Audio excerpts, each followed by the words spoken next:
अब तक हमने देखा कि ध्रुव अपने ऑफिस में भी स्नेहा को बिना याद किए रह नहीं पाता। स्नेहा की बचकानी बातों जिससे पहले वो बफिजुल की कहकर चिढ़ जाया करता था, बाद में स्नेहा की वही बातों को याद करके ध्रुव मुस्कुराने भी लगा था। वहीं दूसरी तरफ स्नेहा सिया के साथ भी पूरा दिन खूब सारी मस्ती करती है, लेकिन वो अपनी मस्ती किसी को बता नहीं पाती अपने फ़ोन में बैटरी खत्म होने के कारण। अब आगे वहीं अम्यूज़मेंट पार्क में स्नेहा ने शुरुआत में सिया के साथ खूब एंजॉय किया, लेकिन बाद में उसे राइड्स पर जाने से अचरज हो रही थी। वो बस सिया को बच्चों वाली राइड्स पर ही जाने के लिए कहने लगी। स्नेहा भी नहीं समझ पा रही थी कि जो राइड्स पहले वो कई लगातार कर लिया करती थी, आज उसका मन क्यों नहीं कर रहा था। स्नेहा ये देख सकती थी कि उसका मन बार बार क्यों घबरा रहा है उन राइड्स को देखकर, और स्पेशली स्नेहा की फेवरेट जायंट व्हील और गोल घूमने वाली, जिस पर वो सबसे ज्यादा एंजॉय किया करती थी। उसे याद था एक बार इसी राइड पर ध्रुव ने उसे किस किया था। फ्लैशबैक। इतना सोचने के साथ वो ध्रुव की किसिंग की दुनिया में खो जाती है, जहां पर अब तक ध्रुव स्नेहा को किसिंग की कई सारी क्लासेस दे चुका था। ध्रुव तो उसे ऐसे किस की ट्यूशन देता है कि स्नेहा और उसे कोई वर्ल्ड रिकॉर्ड तोड़ना हो और ध्रुव के पास सिखाने का समय भी कम हो। कहा पहले स्नेहा ध्रुव से उसके फाइनेंस एडमिनिस्ट्रेशन में मदद मांगने के लिए कॉलेज की लाइब्रेरी में पढ़ा करती थी, और कहा बाद में ध्रुव उसे किस की क्लासेस ही दे दिया करता था।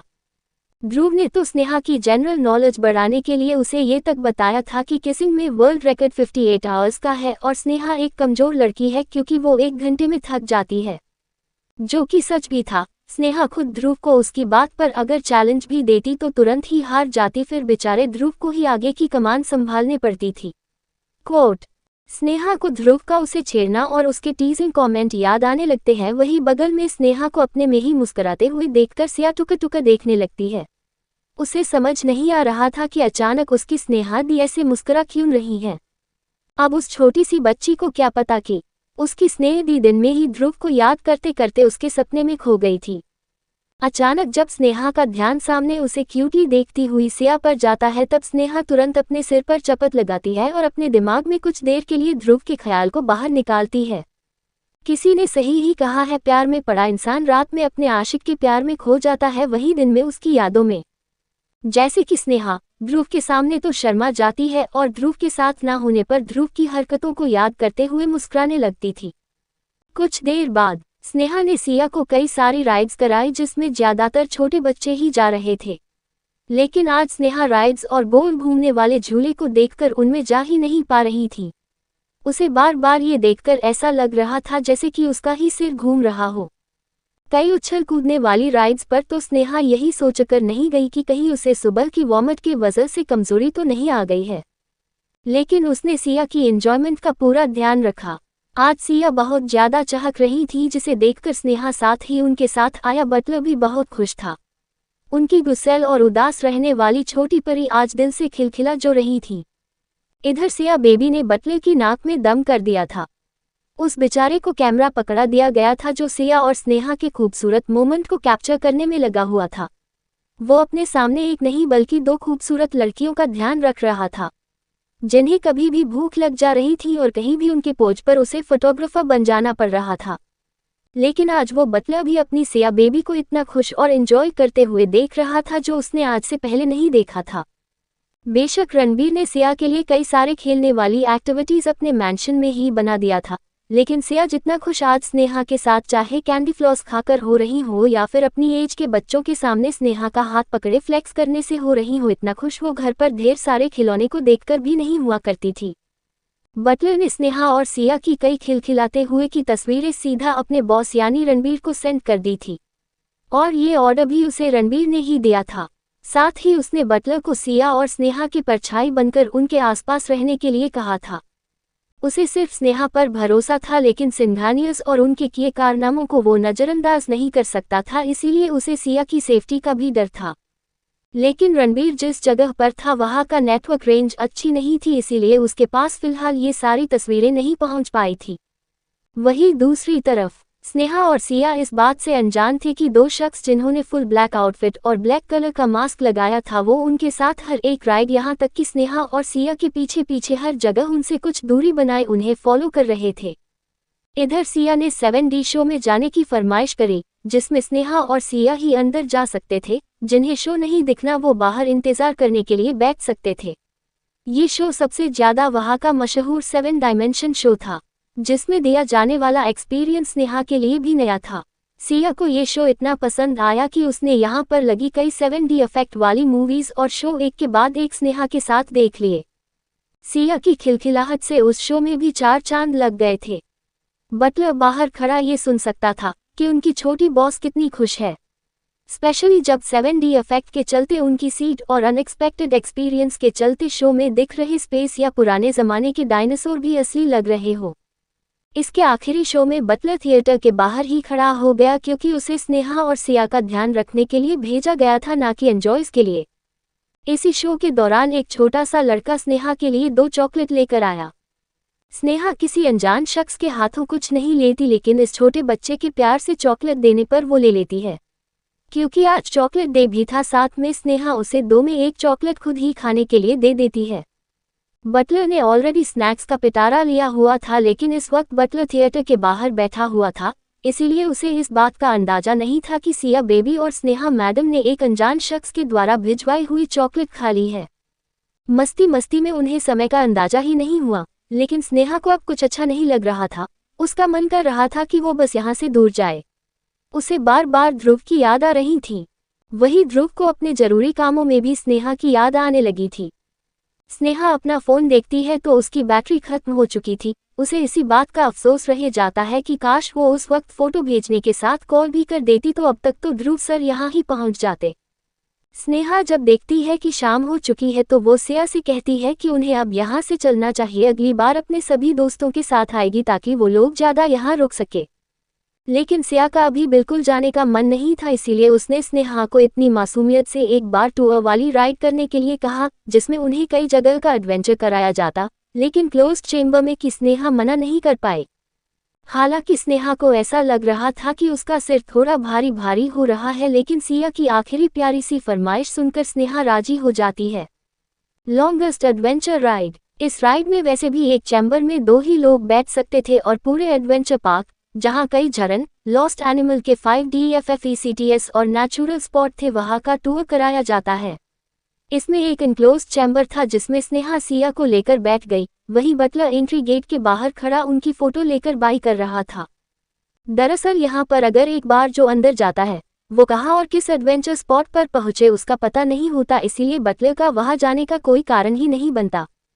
वो एग्जिट पर खड़ा इंतजार करने लगता है, लेकिन करीब 1 घंटा हो जाता है, लेकिन स्नेहा और सिया अब तक उस एडवेंचर वाली राइड से बाहर नहीं आए थे।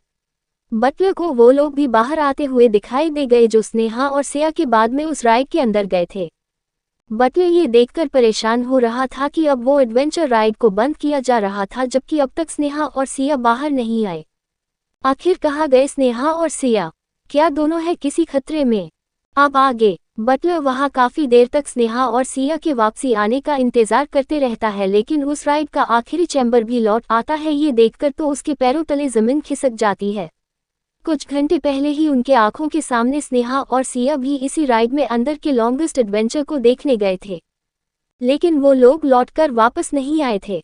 बेशक इस राइड में छोटे बच्चों का सेफ्टी का इशू था, इसीलिए गार्डियन के साइन के तौर पर स्नेहा ने ही अपना साइन किया था।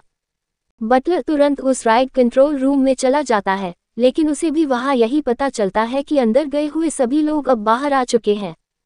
बटलर जो अभी यही उम्मीद लगाए हुआ था कि शायद अंदर स्नेहा और सिया इस चैम्बर से उतर गए होंगे, लेकिन कंट्रोल रूम से भी उसे यही पता चला कि राइड कहीं नहीं रुकी, बल्कि सभी लोग वापस भी आ गए हैं। अब ये सुनकर तो बटलर के हाथ पैर ही फूल गए। बटलर, सिया बेबी और स्नेहा मैडम अब तक बाहर क्यों नहीं आई? क्या वो दोनों किसी खतरे में तो नहीं? वहीं दूसरी तरफ एक तेज रफ्तार ब्लैक वैन में स्नेहा बेहोश सिया को अपनी गोद में लिए रो रही थी। स्नेहा का रो रोकर बुरा हाल हो रहा था, साथ ही वो सिया को थपकी देकर उठाने की भी कोशिश कर रही थी। सिया बेबी प्लीज उठो, तुम्हें क्या हो गया? क्या था उस चॉकलेट में? Are you okay baby? Please van रोको। कौन हो तुम लोग? हमें क्यों किडनैप कर रहे हो? क्या चाहिए तुम लोगों को? लेकिन उस साउंड प्रूफ वैन में मौजूद ड्राइवर और उसमें बैठा एक शख्स को कोई फर्क नहीं पड़ रहा था। उन्होंने उल्टा स्नेहा को ही बंदूक दिखाकर चुप रहने का इशारा कर दिया। SSHH साइलेंस, वरना ये खुद चुप करा देगी। वैन के फ्रंट में 2 लोग बैठे थे, वहीं उनके पीछे भी एक उसी की तरह ब्लैक कलर की वैन आ रही थी जिसमें स्नेहा ने देखा था कई सारे ब्लैक यूनिफॉर्म और चेहरे पर मास्क लगाए गुंडे थे। जाहिर से ये गुंडे आम गुंडों की तरह नहीं बल्कि प्रोफेशनल गुंडे लग रहे थे। अब तक स्नेहा ने उन गुंडों ने एक ही लाइन कही थी, कम विद अस और we will shoot her. Flashback, adventure वाली राइड में लोगों को चैम्बर में बैठाकर कई सारी जगह के व्यू को दिखाया जा रहा था। ये एक भूल भुलैया जैसी राइड थी जहां पर अलग अलग चैम्बर में बैठे लोगों को अलग अलग व्यू दिखाने के लिए अलग अलग ट्रैक बने हुए थे।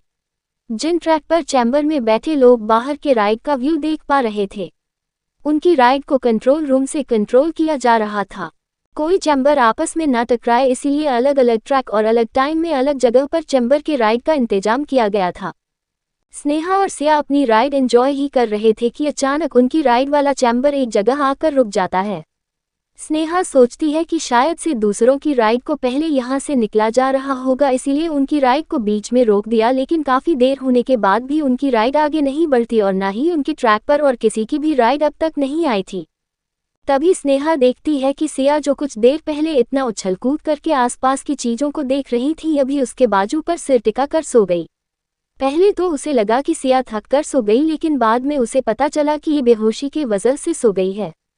स्नेहा मदद मांगने के लिए चैम्बर से बाहर ही आई थी कि उसके सामने 2 लोग आकर खड़े हो गए, जो उसकी मदद के लिए नहीं बल्कि उसे और सिया को किडनैप करने के लिए आए थे। Flashback and. स्नेहा को उन दोनों को देखकर अब समझ आ रहा था कि क्यों बार बार ये लोग उसे आज सुबह से अपने सामने दिखाई दे रहे थे। ये लोग उनका पीछा कर रहे थे और जब इन्होंने देखा कि स्नेहा और सिया अकेले हैं तो उन्होंने उन्हें किडनैप कर लिया। स्नेहा के चेहरे के आगे अभी भी वो बंदूक थी, लेकिन स्नेहा अपने लिए नहीं बल्कि सिया के लिए घबरा रही थी। स्नेहा को याद था कि रणबीर ने उसे कहा भी था कि इस शहर में सिया को खतरा है अगर उसकी आइडेंटिटी पता चल गई, इसीलिए तो वो सिया को कभी बाहर बिना अपने साथ नहीं जाने देता था। लेकिन फिलहाल स्नेहा समझ नहीं पा रही थी कि आखिर उन्हें किडनैप किसने किया है। साथ ही उसे अब वो चॉकलेट को अनजान बच्चे से चॉकलेट लेकर सिया को देना भी उसकी ही गलती लग रही थी। फ्लैशबैक, जब स्नेहा को एक चॉकलेट मिली तब वो चॉकलेट सिया ने तुरंत खोलकर खा ली, लेकिन स्नेहा की उसे जरा सी भी खाने की इच्छा नहीं हुई, क्योंकि उसे चॉकलेट को देखकर रात में अपना और ध्रुव का चॉकलेट रोमांस, साथ ही सुबह हुई उसी एक्सेस चॉकलेट खाने से हुई वॉमिटिंग याद आ गई। इसीलिए उसने अपने हिस्से की चर्चा भी सिया को ही खाने के लिए दे दी। लेकिन उसे इस बात का अंदाजा नहीं था कि एक छोटे बच्चे की आड़ में किसी ने उसमें बेहोशी की दवा मिला दी थी जिसका असर धीरे धीरे हो रहा था। और जब सिया स्नेहा के साथ उस चैम्बर में बैठी तो उस स्लो एनेस्थीसिया का असर सिया पर होना शुरू हो गया। स्नेहा को पहले तो लगा कि सिया शायद थकान के वजह से सो गई है, लेकिन जब वो सिया को अपनी बाहों में उठाती है तब उसे एहसास होता है कि सिया कोई भी मूवमेंट नहीं कर रही है। इससे पहले स्नेहा चिल्लाकर सबको बुलाती उसी वक्त उस पर नजर गड़ाए 2 ब्लैक ड्रेस और चेहरे पर मास्क लगाए शख्स सामने आ जाते हैं। स्नेहा उनकी पर्सनैलिटी देखकर हल्का घबरा तो गई थी, क्योंकि वो लोग मास्क लगाए किलर वाली पर्सनैलिटी वाले लग रहे थे, लेकिन उसे सिया और उसको बाहर निकालने के लिए मदद भी मांगनी थी। इससे पहले वो उन्हें अच्छा इंसान समझ मदद मांग पाती, उनमें से एक आदमी ने स्नेहा के सिर के बीच में सीधा रिवॉल्वर रखी और उसे अपने साथ चलने का इशारा किया। स्नेहा घबराकर उनसे पूछती है, कौन हो तुम लोग, क्या चाहिए तुम्हें, किसने भेजा है तुम लोगों को यहाँ, देखो दूर रहो हमसे, तुम शायद ध्रुव सिंघानिया को नहीं जानते। ध्रुव सिंघानिया मेरे। स्नेहा इतना ही बोल पाई थी कि जिस आदमी ने रिवॉल्वर पकड़ी थी उसने रिवॉल्वर का निशाना इस बार स्नेहा की बाहों में सोती हुई सिया के चेहरे की तरफ कर दिया। स्नेहा ये देखकर तुरंत सिया को अपने सीने से लगा लेती है। उसे ये समझने में देरी नहीं लगती कि उन्हें ध्रुव सिंघानिया के नाम से भी कोई फर्क नहीं पड़ रहा था। वही दूसरे इंसान ने स्नेहा के हाथ में पकड़ा फोन और सिया के हाथों में बंधी ट्रैकिंग वॉच को भी स्नेहा के आंखों के सामने तोड़कर वही फेंक दी। वो लोग यहाँ तक नहीं रुकते बल्कि उन्होंने स्नेहा और सिया के हाथों और गले में पहने हर एक ज्वेलरी को भी बाहर निकालने के लिए कहा। जाहिर सी बात थी कि वो लोग कोई छोटे मोटे नहीं बल्कि ट्रेन्ड प्रोफेशनल्स थे, जिन्हें जीपीएस ट्रैकर से इतना भी पता चल गया था कि स्नेहा के गले में पहना हुआ चेन वाला लॉकेट और सिया के रिस्ट में बंधी वॉच में ट्रैकिंग डिवाइस लगी हुई है, जिसे सिया को तो उसके रणबीर अंकल ने हमेशा पहनने के लिए दिया था और वही स्नेहा को उसके ध्रुव ने पहनाया था, और ये ध्रुव का स्नेहा को दिया हुआ गिफ्ट भी था। स्नेहा को भी बीप की साउंड पर पता चला कि उसकी सेफ्टी के लिए ध्रुव ने उसे ये पहनाया था। Flashback and. स्नेहा रोते हुए उस वक्त बस ध्रुव को ही याद कर रही थी। उसे यही अफसोस हो रहा था कि काश वो ध्रुव को पहले ही बता देती। स्नेहा बार बार ध्रुव को याद कर रही थी। जहां पहले स्नेहा किसी खतरे में पड़ने पर अपने बेस्टी यानी शिवजी को याद किया करती थी, वही अब उसे अपने शिवजी के रूप में ध्रुव मिल गया था। इसीलिए जहां उसे अपने सामने कुछ समझ नहीं आ रहा था तो वो ध्रुव को ही याद करने लगती है और अपने मन में ध्रुव को याद करते हुए रोती हुई कहती है, ध्रुव सर कहाँ हो आप, प्लीज हमें बचाओ। वही मीटिंग रूम में ध्रुव के ऑफिस में उसकी सिंघानियस ग्रुप ऑफ इंडस्ट्रीज की ओवरऑल फाइनेंशियल मीटिंग चल रही थी, जहां उसके आने वाले फिस्कल ईयर के डेटा और जरूरी मुद्दों पर बात चल रही थी। लेकिन ध्रुव का ध्यान बार बार मीटिंग से हटकर स्नेहा पर जा रहा था। ध्रुव जब भी अपना ध्यान उस कंपनी की फाइनेंशियल मीटिंग पर करता, उसके सामने स्नेहा का प्यारा सा चेहरा आ जा रहा था। ध्रुव जब भी अपने आंखें बंद करता, उसे स्नेहा का चेहरा दिखाई देने लगता। To be continued. Thinking phase. क्या ध्रुव सही समय पर पहुंचकर स्नेहा और सिया को बचा लेगा? इन सभी सवालों के जवाब जानने के लिए पढ़ते रहिए स्नेहा और ध्रुव की कहानी जब मिले हम तुम मेरे यानी गुलाबों के साथ।